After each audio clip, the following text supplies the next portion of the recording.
with Coach Nicholas Chichi for the You Can Powerlift podcast. Our team is Level Up Training Systems. We are a team situated out of Warwick, Rhode Island. And Nick, if you want to start us off. So, my name's Nick, and I am the current USAPL Rhode Island State Chair. I've been powerlifting for 7 years. Yep. Been coaching for 5. Been working with Dylan for 3 years right now, and It's been nothing but good times. Nothing but good times. Yeah. Yeah. I remember when I first joined the team, I had some decent numbers, but I had a bunch of areas I needed to work on, and you were really good at showing me the ropes on how to get started to become a decent power lifter. In particular, I had some weaknesses when it came to the deadlift, and there were some areas we needed to work on with my bench and with my squat. And the biggest thing that I had trouble with, and I find that a lot of people have trouble with, is hitting depth on the squat. And I think one thing that a lot of people get wrong when it comes to doing squats, when they try to hit depth, you see it more with the new lifters, that they come in kind of like a football stance. They show you that they do the anterior pelvic tilt. They tilt the hips forward, they extend the hamstrings, and now when you do the squat, you have nowhere to go. Hamstrings are already stretched out, so you can't hit depth. And I think that you did a really good job in showing me that if I stacked the hips, I was able to hit depth. Yeah. So it's one thing, like, hitting a squat in the gym, right? And there's another thing to hit a squat in a competition to powerlifting standard. So, sure. You see people that just, they don't know much about powerlifting. And they're like, hey, I squatted 500 pounds, and, it was kind of high, like you said, maybe with that football stance. Yep. So why don't you just talk about, like, what is a good squat to powerlifting standard? Yeah. So for me, as a bigger guy, I find that when it comes to trying to hit a good squat to good standard, the biggest, most important thing to start with is your foundation. The first 3 seconds for a squat set the tone for the rest of that squat. What we start with here is you need a decent brace going into getting the bar out of the rack. And then you got to let it settle on your shoulders. A lot of people, what they tend to do, and what I did when I was new to the sport, is you pick it up and then you step back and the bar's bouncing on your shoulders. It's not settled. And then you're going to be off balance going into that starting position. And if you can let the bar settle and pull everything in tight, and then 1, 2, 3. That's all you need, is just 3 steps. You can get into the proper position. You got to stack the hips, lock the knees, and position the bar. You got to imagine that when you're doing this squat, that the bar is over your midfoot. You can feel the weight distribution going through your body. You'll feel that the weight is going through your hips and your knees down through the laces of your shoes. And that's how you know you're in a proper starting position. Right. Because it's those first 3 seconds that set the stage for the rest of the squat. Yeah. So, like, I think another thing that's really important to, setting up into a good position is execution and, like, squatting down below parallel. I don't think a lot of people know, like, how deep you actually have to squat, and it's kind of a good thing because, like I said earlier, you got guys that, squatting high and they think they could just go into a competition, and not squat below parallel. So I think the standard of the squat is really cool and, something that most people just take for granted when they do squats in the gym. Yeah. I mean, oftentimes it's why it's so important to have a proper camera or to have a coach. You need to have outside eyes, because whenever you do a squat, all you have is your own perspective of how you feel that you're doing. You don't have your actual view of how you're really doing.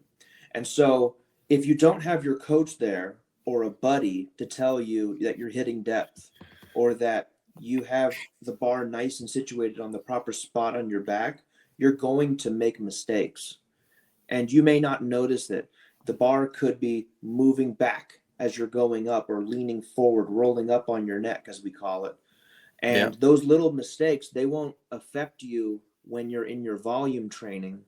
But when you go for a maximum PR attempt, it can happen where if it rolls up on your neck, your butt comes up, your head comes forward, and now you're pitched forward, you're going to lose all your power, and somebody's going to have to pick you up.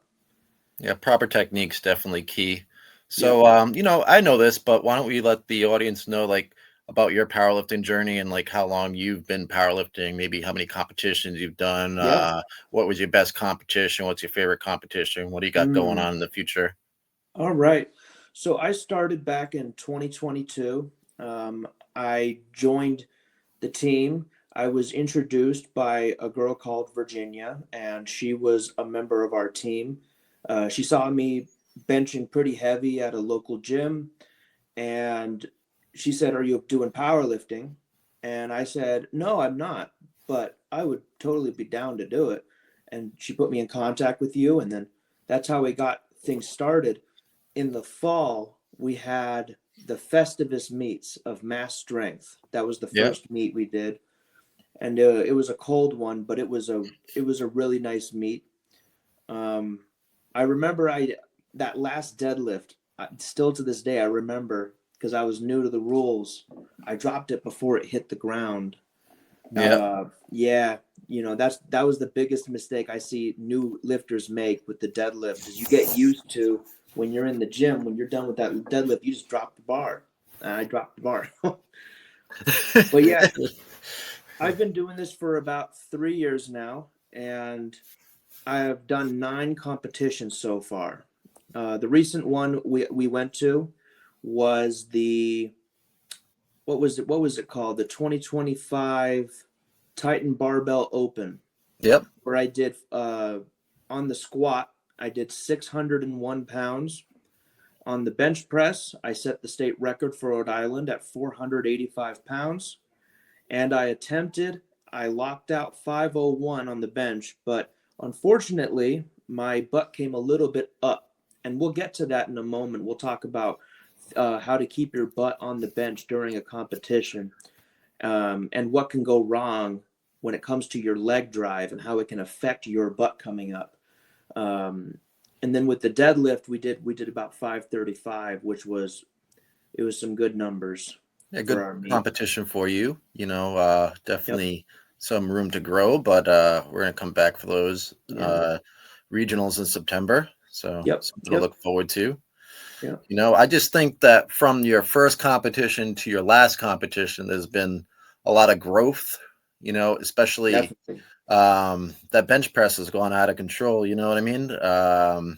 So why don't you talk about maybe some of the things that people might take for granted or people might not see in hindsight that got you from like a 330 bench to a Yep. 500 bench, to a 400-pound squat to a 600-pound squat. Yep. What do you think has been something that people can really take away from your experience and, Mm. that they might not understand? Oh, definitely. I would say the biggest thing that people need to take into account when it comes to a bench press is that you need to factor in your leg drive.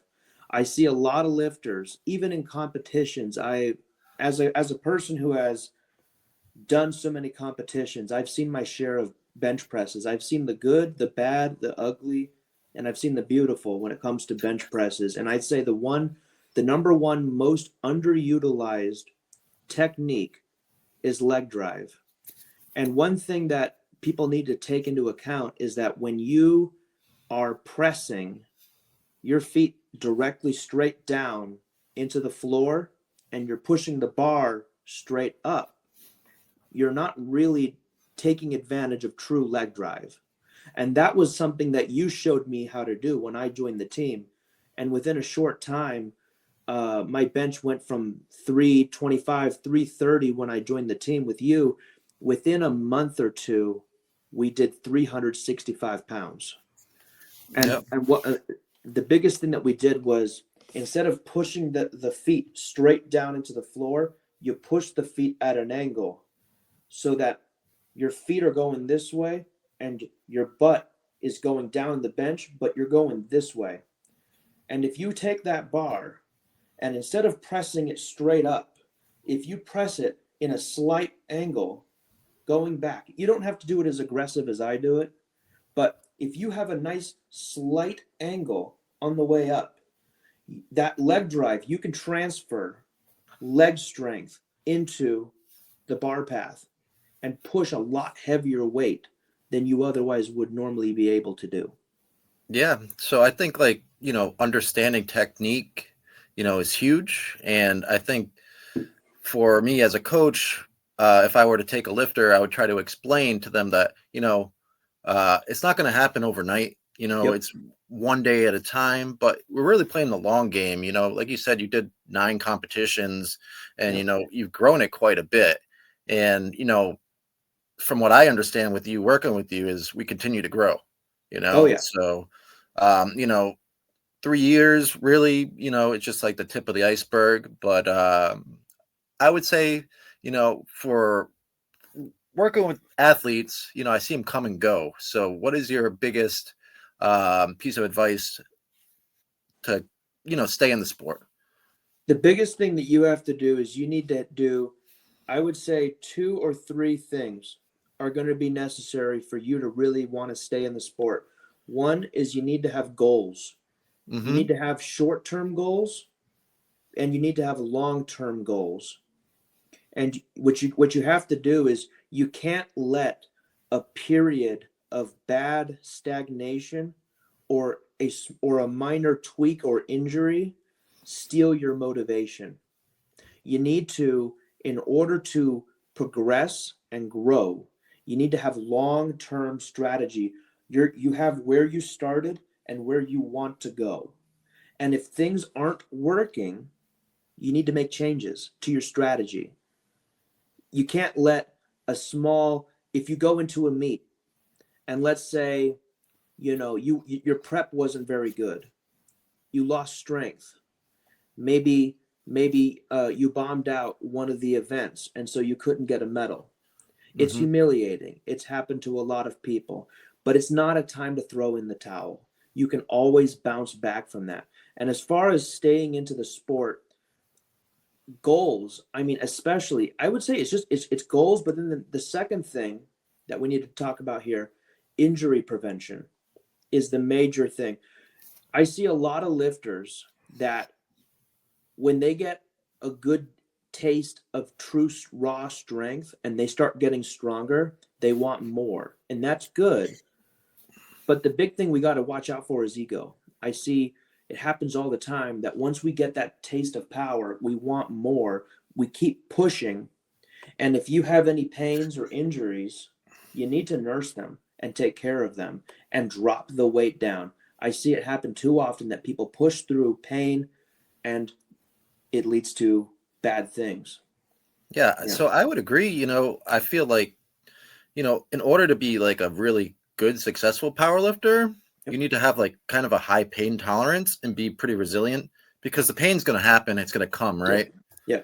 And, it's how you deal with it and you move forward. So I think Oh, that's yeah. like my favorite thing with like working with you is just like how positive you are. Like you have a really resilient mindset, but it's always like when I'm working with you, it feels like nothing's going to stop you. You know what I mean?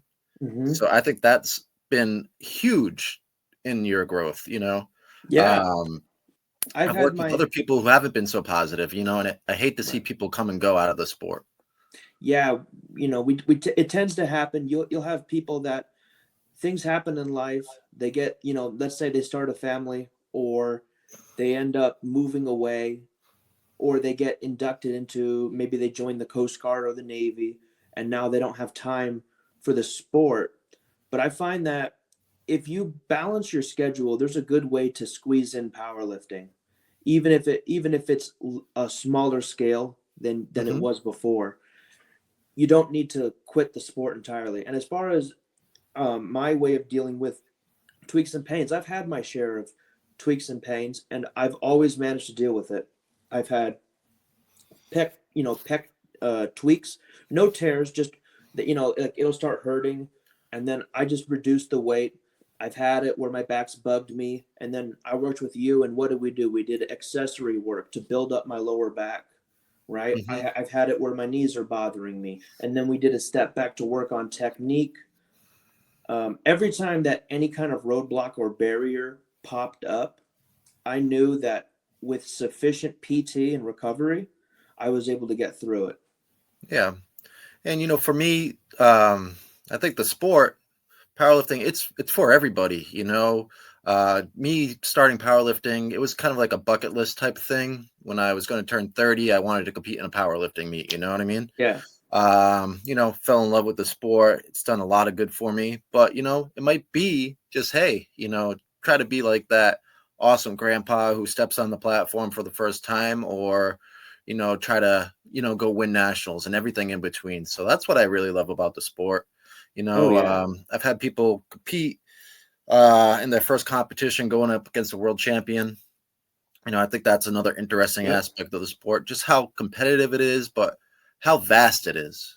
I think Oh that's yeah. pretty interesting. Yeah, I remember it was not too long ago that Heidi and I we went to the world with the UK World Cup Yeah. up in Lincolnshire, England, and I remember up there we ran into some famous lifters. I don't remember particularly the name of the person that's coming to mind, but I do remember that when we went to bench press nationals in South Carolina last year, we ran into Jen Thompson. That was a Yep. big name in the sport. And we also ran into some other high class lifters, and Jorge Catanazca from the world team was Yep. So there Jen too. Thompson, you Yeah. know, multiple world champion, been in the sport for 20 years, kind of like a pioneer of the Yep. sport. I like what she's doing, as far as longevity. I think Yep. it's really interesting. Her being in her 50s, I think she's like kind of like a poster child, for like, women who just, may not think that strength training is sexy or cool or whatever. And, here she is, kicking ass, at 50 years Oh old. yeah. Yeah. You know? 11 times IPF world champion. I mean, that is phenomenal. I would say pound for pound, she's probably one of, if not the best female bench pressers of all time. Yeah, incredible stuff. Definitely. Yeah. So, Nick, why don't you tell us a little bit more about upcoming meets? Do you have any now that you've become the Rhode Island State Chair? Give us an idea of what you're going to have coming up for Rhode Island. So currently we have the July 19th USA Powerlifting Summer at the Bar at the Top Strength Project. There's still open registration for that. So, Jeff, definitely jump on board. It's going to be a lot of fun. It's going to be a good local event for people who might be looking to get into the sport, or just somebody who's going to, want to put up a qualifying total for maybe regionals or something like that. Um, Another thing we're trying to delve into is a rookie competition by the end of the year, or maybe like a team battle. Just Yep. trying to brainstorm and figure out where our next competition will be there. And then towards the end of the year, going to find a venue for the state championship probably in November. Oh, that'll be really good to see. Yeah. Yeah, definitely. I find that one thing that is really awesome about our sport is that we have different levels of competition for every class of lifter.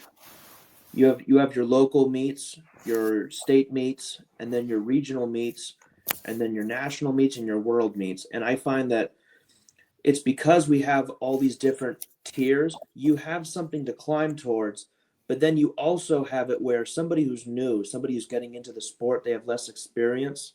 They're not going to go up against somebody that's got an 1,800-pound total. You know, odds are they're going to be going up against people on their level. And then once you get good enough, you're able to move up and go to the next level. Mm-hmm. It's that vertical mobility that like it feels like you're climbing a mountain. And it honestly does. And the mountain is big and it's daunting. But the more progress you make, the more determined you get to Hmm. want to conquer that mountain. And I find that's for me is the biggest motivation I to like that. see, That's pretty cool. how high can I climb this mountain? How close can I get to being the best?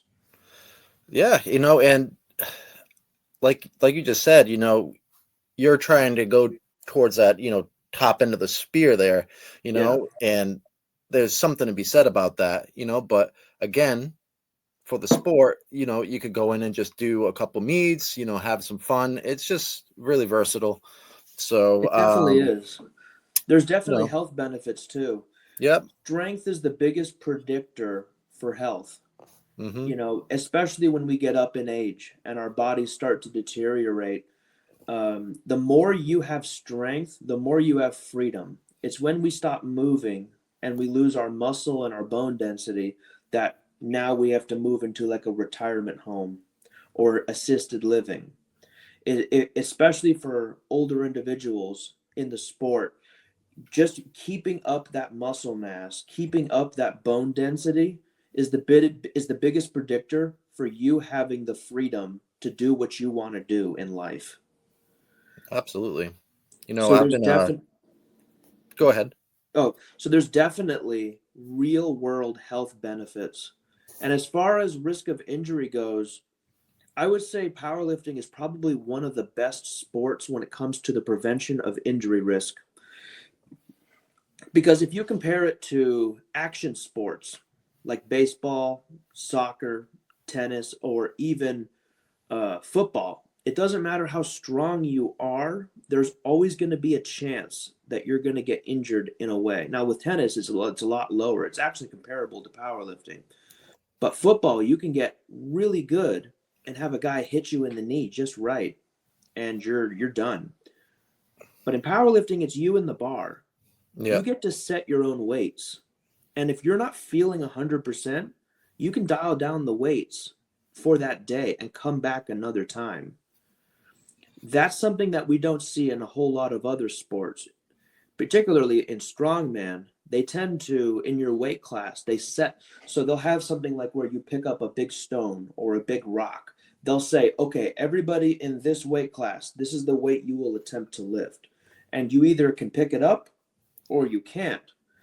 And there's a real risk of injury there because of overloading, that they might try to have you pick up something that's beyond what you can handle. In powerlifting, you don't have to worry about that. It's going to be you and the bar, and you control how much is going to be on there. Yeah. Yeah, so I think there's like a big study out there that says, for every like 1,000 hours of practice or something like that, powerlifting and weight training is like one of the most safest sports that there is, to compared to like what we Yeah. just said, more of a contact sport. Like I think youth soccer is the number one. Oh yeah. It's not hard to understand why, when you have a whole bunch of little kids running into each other and that Yeah. type of deal. But Wet I rat. I honestly think that's a big like fallacy, or like a taboo, that people think, weight training and powerlifting is dangerous, when, like we just said, it's quite the opposite. It's going to get you strong. It's a great way Mhm. to train. It's a great way to stay in shape, and it's also very safe. Definitely, definitely. It's something that, like you said, it just gets overlooked. People see how big the weight is, and they assume the risk of danger. And as long as you are within your limits of what you know you can handle, your and your technique is on point, your risk of injury is actually quite low. It's when we go beyond that and ego starts taking control, or you Mm. have an injury and you start pushing through it, that you'll see risk of degradation or injury. Yeah. Yeah, Yeah. definitely. Most of it's pretty common sense. If you go to try to lift, 600 pounds, you can only lift 200 pounds, you're probably going to get hurt, right? Oh, definitely. Yeah. Another thing we see too is technique plays a huge role in whether or not somebody's going to be overloading on the weight too. Because I mean, you'll see it in the gym with, some of the chuckle-headed guys that they'll put 405 pounds on the bar, but they're only going to move down like this. This is the range Yeah. of motion. And what they're doing when they do that is they're just overloading their joints. They're pushing beyond what their body is able to handle. And you're going to see guys like that, they get hurt. And what happens? They tell everybody, "Oh, I went too heavy and I got hurt." So then that helps fuel the myth Yeah, for that sure. lifting really heavy weight is bad for you, or that you're going to hurt yourself. Mm. I think as long as you stay within your limits and you use full range of motion with periodized training and respect to RPE, you can, uh, stave off risk of injury. And speaking of that, why don't we talk a little bit about RPE? So, RPE is rating of perceived exertion, and a lot of people, related to RIR, which is reps in reserve. But the way that we use it is kind of like a combination. So RPE being a scale of 1 to 10, 10 being a maximal effort, 1 being no effort at all. Yeah. RIR being how many reps in reserve you have. So like an 8 RIR would be 2 reps in reserve. A 9 RIR would be 1 rep in reserve, and a 10 Yeah. would be no reps in reserve. So the way that I use it with you guys is I combine the two. You know, um, and it's more of a submaximal way of training. And it allows you to be specific. It allows you to get the volume in. It also allows you to auto-regulate your training. So, like, Yep. we Yep. have days that you're feeling good, you can hit a home run. On the days Mm. that you're not feeling good, you can kind of dial it back. Uh, Takes into account is flexibility based on what you have today. yeah, So if you're going off percentages, you're either going to be underloading or overloading your muscles right. instead of giving them what they need. With RPE, it's going to be based on a subjective feel. And I would say with RPE, the only thing you have to worry about is undershooting RPE, because we know when you go to 8 RPE, you know if you're really going RPE 9 or 10. But when we have the training and you're doing RPE 6s and 7s, the biggest risk that I see people doing and that I've done in my own training is you undershoot, in particular in the volume training, because it takes a lot of mental energy to, for a set of 6, push at an RPE 7 on deadlifts. Like, that is really intensive. And it can even feel like the weight you're pushing is higher than the RPE that you're actually doing.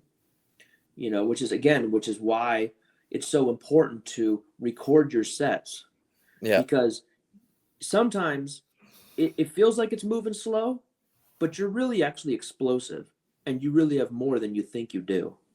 It's like a little nice surprise there. Yeah, Yeah. yeah. As well, which is always welcome on the deadlifts. Yeah. Deadlifts are tough. Yeah. Why don't you talk a little bit about, deadlift and proper deadlift technique? I feel like we talked a bit about the bench and the squat, but let's do a little highlight on the deadlifts before we go. I think deadlift's probably like, the scariest lift for the average gym goer, but I would invite people to try more deadlifts out. I think deadlift as itself is a very stimulating lift, but it comes with a high fatigue ratio. So Yep. that means like when you do them, how much fatigue are you going to accumulate from the session? Probably more Oh than yeah. any other lift. Um, Definitely. I think of the deadlift as being like a very dynamic movement, Mm-hmm. a great strength movement. So when I think about the deadlift and I think about going to do a deadlift, I almost think about going up into like making a play in sports, I want to go out there, I want to be Yep. dynamic, and I just want to do it, you know. As far Definitely. as like grabbing the bar, when I grab the bar, I'm going to get tight, grab the bar and go, lock it Mm-hmm. out. Knees and hips extended, Yep. shoulders back. But Yeah, that I you know, would say that right there is the most, what you just said right there is the most, that's something that a lot of new lifters get wrong. And it's actually how sometimes when we do the deadlifts, you might find that your pecs are hurting. You just said Hmm. shoulders back, shoulders down. That right there, you're engaging your lats, and engaging your lats is really important on the deadlifts because it pulls everything back and locks everything tight. When we don't do that and you round your shoulders forward, you can end up engaging your pecs on the deadlift, which is a movement that they're not supposed to do, and you can walk away with a little bit of soreness, and you'll know when you've done it because you'll feel it like, oof, it doesn't feel good. Yeah, definitely happened Definitely. to me a couple times. But Yeah. you know, I think there's not just one right way to do things either. So, that's probably another podcast, the whole deadlift technique. But Yeah. for me, like I do think that the deadlifts are probably the most misunderstood lift because everybody's like, you're gonna hurt your back, you're gonna hurt your Yep. back. Yep. When for me, I think it's gonna make your back strong. Hmm. Um, being a personal trainer for over 10 years, I have people that come in, do one session a week. We're probably going to do deadlifts if we can, Yep. because of the stimulus. It's, in my opinion, the deadlift, second to the squat, um, probably put the most muscle on your body. Definitely.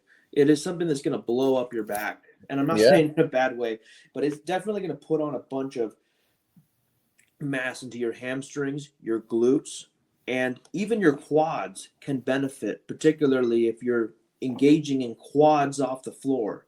You really want to get low to the bar so that when you grab it and you pick it up off the floor, you're pressing through your quads to get that explosive energy before the glutes and hamstrings kick in to finish the movement at the above the knees. It is probably gram for gram, pound for pound, the deadlift I would say is probably the number one mass builder for overall strength in the body. But that's why it's so fatiguing. You are Hmm. engaging and moving just about every single muscle you have. Yep. The nervous system toll that takes is huge, but the gains are really worth it. And one thing that deadlifts are really good for is building up that strength in not just your back muscles, but also in the density of your spinal column. Yeah.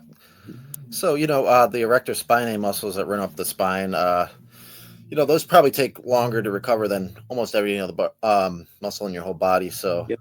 that's another, you know, reason why the deadlift takes so long to recover. Yep. But, all these movements, squat, bench, and the deadlift, I think they're all great. And, if you were just to do those, I think you would get strong and jacked, you know? Yeah. The bench press in particular, I find is it's my favorite movement. And Yeah. so far, I've had three single lift meets. The first one was the Massachusetts Single Lift State Championship. I believe that was in 2023. And then I also did nationals and worlds for the bench press. Out of all three movements, it is definitely my favorite. I don't know why it's my favorite. I just know that when I get under the bar and I pick it up and it's in my hands and I can feel how heavy it is, I feel in my element. I feel that I'm moving mountains with my hands. There's definitely something empowering about that. And that's the thing. Whenever people ask you about your lifts, what's the first thing they start with? Your bench. How's your bench? Yeah. Yeah, yeah. Of course, among the powerlifting community, things have changed. Now it's a how much can you squat? But if you go with with your average, your mom and dad, your friends, your family, your coworkers, what's the first thing they start up with? How much can you bench? Yeah.